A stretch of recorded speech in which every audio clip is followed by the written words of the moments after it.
दोस्तों, इस वक्त ये जो खबर आपको देने जा रहे हैं, ये खबर आपको जितना परेशान या खुश कर सकती है उससे कहीं ज़्यादा ये खबर अमेरिका के लिए परेशानी की खबर है। जी हाँ, ईरान को साथ मिल चुका है चाइना और रशिया का। ये बात अब बिल्कुल आया हो गई है। आपको ये बता दें कि ईरान ने चीन और रूस के साथ मिलकर 17 फरवरी को ही स्ट्रेट ऑफ हॉर्मुज़ में मुश्तरका यानी जॉइंट नेवल एक्सरसाइजेस की हैं। ये बहुत बड़ी खबर है। ईरान की जो नेवल फोर्सेस हैं, उसके साथ साथ रूस की नेवल फोर्सेस और चाइना की जो नेवी है, इन तीनों का जॉइंट ऑपरेशन हुआ है। और ये तीनों का जॉइंट ऑपरेशन कहाँ हुआ है? स्ट्रेट ऑफ हॉर्मुज़ में। स्ट्रेट ऑफ हॉर्मुज़ काफ़ी टैक्टिकली इंपॉर्टेंट इलाका है। ये naval exercises maritime security belt 2026 के उन्वान से मुनक़्क़िद की जा रही है। रूसी सदारती माविन और मैरीटाइम बोर्ड के चेयरमैन निकोलाई पात्रुशेव ने एक रूसी अखबार को बताया कि ऐसी मशक़ें मगरबी ममालिक की जानिब से इख्तियार की जाने वाली गन बोट डिप्लोमेसी का मुकाबला करने के तनाजुर में निहायत अहम साबित हुई है, ख़ास तौर से ईरान के इर्द गिर्द। इनके मुताबिक इन नेवल एक्सरसाइजेस का मकसद आलमी समंदरों के इस्तेहकाम को यकीनी बनाना है। इत्तेहादी ममालिक यानी जो भी अलायंस में जो कंट्रीज़ हैं, इनके बहरी जहाज़ जो हैं कि बंदरगाह पर मौजूद हैं, जो बंदर अब्बास जिसका नाम बताया जा रहा है, और इस अहम आबी गुज़रगाह को जो वाटर कैनाल है समंदर का, इसके करीब वाक़ है। ताहम इन एक्सरसाइजेस का बुनियादी मरकज़ खलीज ओमान के वसी समंदरी इलाके हैं। आप सोचें, वही ओमान के आसपास का जो समंदर है, वहाँ पर यह नेवल एक्सरसाइज हो रही है और वहाँ से बहुत करीब है स्ट्रेट ऑफ हॉर्मुज़। तो ये मशक़ें आबनाए हॉर्मुज़ यानी स्ट्रेट ऑफ हॉर्मुज़ के दहाई से शुरू होकर बहरे ओमान और शुमाली बहरे हिंद यानी इंडियन ओशन का जो उत्तरी इलाका है, वहाँ तक फैली हुई है। इतने बड़े एरिया में यहाँ पर नेवल एक्सरसाइज चल रही है, जिसमें ईरान की बहरिया यानी नेवी शामिल है, चाइना की बहरिया, चीन की नेवी शामिल है और रूस की नेवी शामिल है।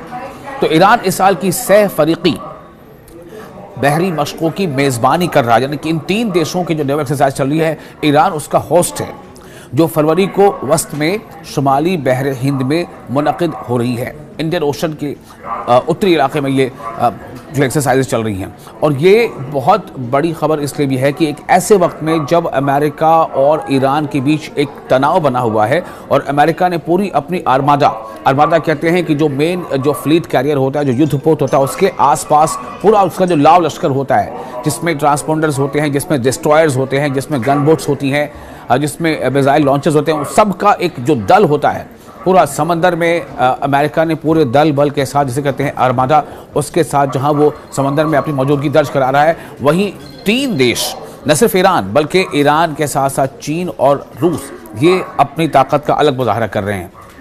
तो रूस बहरी जो रशियन बाल्टिक बेड़े का कॉर्वेट जहाज़ फ्लीट मुश्तरका बशको, जिसका नाम है स्टॉइकी, इसे डिस्ट्रॉयर के नाम से भी जाना जाता है।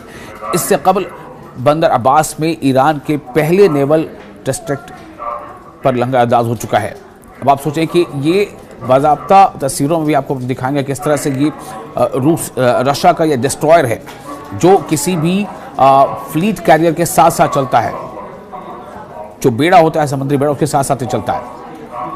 तो पेट्रोशेव ने यह कहा है कि मॉस्को मगरबी बालादस्ती यानी वेस्टर्न हेजेमनी है, उसके जवाब में समंदरों पर कसीर कुतबी आलमी निज़ाम कायम करने की कोशिश कर रहा है। उन्होंने मज़ीद कहा है कि ब्रिक्स जो है वो रूस रायतों से फ़ायदा उठाएगा और एक मुकम्मल स्ट्रैटेजिक मैरीटाइम डायमेंशन की ज़रूरत पर उन्होंने जोर दिया है। यानी कि अब इसमें देखिए ब्रिक्स का भी नाम आ गया है। आपको ने पहले बताया था कि किस तरह से ये तमाम देश, और इसीलिए एक दिन पहले जो आपसे मैंने कहा था कि जब खामनेई ने खुद इस बात को डायरेक्टली अमेरिका को इंतबाह देते हुए कहा था कि अमेरिका अपने जिन समुद्री बेड़ों के बल पर धमकियां दे रहा है, उसे मालूम होना चाहिए कि हमारे पास उससे ख़तरनाक ऐसे हथियार हैं जिनसे हम अमेरिका के समुद्री बेड़े को डुबो सकते हैं। हमारे पास ऐसे हथियार हैं जो हम उनके तमाम बेड़ों को समंदर में गरकाब कर सकते हैं, उसे डुबो सकते हैं। और अब देखिए कि ये तीन देशों के एक साथ जो नेवल एक्सरसाइज चल रही है, जिसमें ईरान शामिल है, चीन शामिल है, रूस शामिल है, क्या ये अमेरिका के लिए एक बहुत बड़ा धचका नहीं है? ईरान के जो नायब सदर हैं यानी वाइस प्रेसिडेंट मोहम्मद रज़ा आरिफ, उन्होंने इन इंतबाहात पर रद्दअमल देते हुए कहा है कि मुल्क हालत जंगी तैयारी में है और ईरान अपने दिफा के लिए, अपने डिफेंस के लिए पूरी ताकत इस्तेमाल करेगा। इस्लामिक जमहूरिया के अली खामनेई जो सुप्रीम लीडर हैं, बार बार कह चुका हम, सुप्रीम लीडर अली खामनेई ने हाल ही में खबरदार किया है कि अगर ईरान के खिलाफ कोई फौजी कार्रवाई की गई तो तेहरान अमरीकी तैयारा बरदार बहरी जहाज़ों को समंदर की तह में डुबो देगा। उन्होंने मजीद कहा कि दुनिया की सबसे ताकतवर फौज को भी कभी ऐसा धचका लग सकता है कि वो अपनी जगह से उठ ना सके। तो अली खामनेई ने बताया कि पहली ब्रिक्स विल फॉर पीस 2026, या आप सोचें इसका जो उन्वान था, पहली मश्क जो जनवरी में जुनूबी बहरे ओकियानूस में मुनक़िद होती थी, जिसमें रूस, चीन, ईरान, मुत्तहिदा अरब अमारात और जुनूबी अफ्रीका ने शिरकत की थी। मैरीटाइम सिक्योरिटी बेल्ट की जो मशक़ें हैं 2019 से हर साल ईरानी बहरिया की पहल पर मुनक़िद की जा रही हैं। ये हर साल ये एक्सरसाइज होती है और इस बार जो एक्सरसाइज हो रही है इसका ख़ास तौर से इसकी काफ़ी अहमियत बढ़ जाती है ऐसे वक्त में जब समंदर में ईरान को घेरने की कोशिश अमेरिका कर रहा है। और अब ये अपनी 8वीं सालाना मशक़ है। ये जो जॉइंट ऑपरेशन है, हम कह रहे हैं कि नेवल एक्सरसाइज है, जिसमें ईरान शामिल है, चीन शामिल है, रूस शामिल है। ये 8वीं बार हो रहा है, चूँकि ये हर साल होता है और ये 8वीं सालाना मशक़ है। इनमें ईरानी बहरिया पासदारान इनकलाब यानी IRGC का जो नेवल विंग है उसकी नेवल फोर्स और चीन और रूस की बहरी अफवाज के यूनिट्स हिस्सा ले रहे हैं। तो खबर ये काफ़ी अहम इसलिए हो जाती है कि ईरानी मीडिया के मुताबिक इन मशक़ों का मकसद आलमी समुद्री तजारत की सिक्योरिटी को मजबूत बनाना है, जिनमें इंसदाद क़ज़ाक़ी यानी जो समुद्री लुटेरे होते हैं उनकी कार्रवाइयाँ, उनके खिलाफ कार्रवाई करना, समुद्री दहशतगर्दी के खिलाफ इक़दाम और सर्च एंड रेस्क्यू मिशन शामिल हैं। ये मशक़ें ऐसे वक्त में हो रही हैं जब तेहरान और वाशिंगटन के दरमियान कशीदगी बरकरार है। ईरानी वज़ीर ख़ारजा अब्बास अराक़ची ने अमरीका के साथ दूसरे दौर की मुज़ाकरात के बाद रहनुमा उसूलों पर अमूमी मफ़ाहमत का इंदिया देते हुए बातचीत को ज़्यादा ताबीर करार दिया है। दूसरी जानब अमरीकी सदर ने डोनाल्ड ट्रंप ने खित्ते में इजाफी बहरी अफवाज की तैनाती की तस्दीक करते हुए कहा है कि बहुत बड़े और ताकतवर जहाज़ ईरान की तरफ रवाना हो रहे हैं। तो आप उन्होंने उम्मीद ज़ाहिर की है कि उन्हें इस्तेमाल करने की ज़रूरत पेश नहीं आएगी।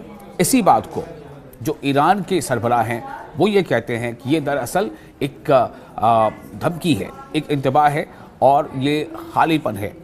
इसको आम ज़बान कहते हैं, जैसा वो कह रहे हैं कि ये गीदड़ भभकी है और ईरान इन धमकियों के सामने झुकने वाला नहीं है। इसलिए अली खामनेई ने यह कहा था कि अगर अमेरिका को अपने उस बेड़े के बारे में इतना तकब्बुर है या वो धमकी आवेज़ लहजे में ट्रंप बात कर रहा है तो उसे याद रखना चाहिए कि उसको तबाह करने लायक हमारे पास हथियार है जो उसे समंदर के अंदर डुबो देगा।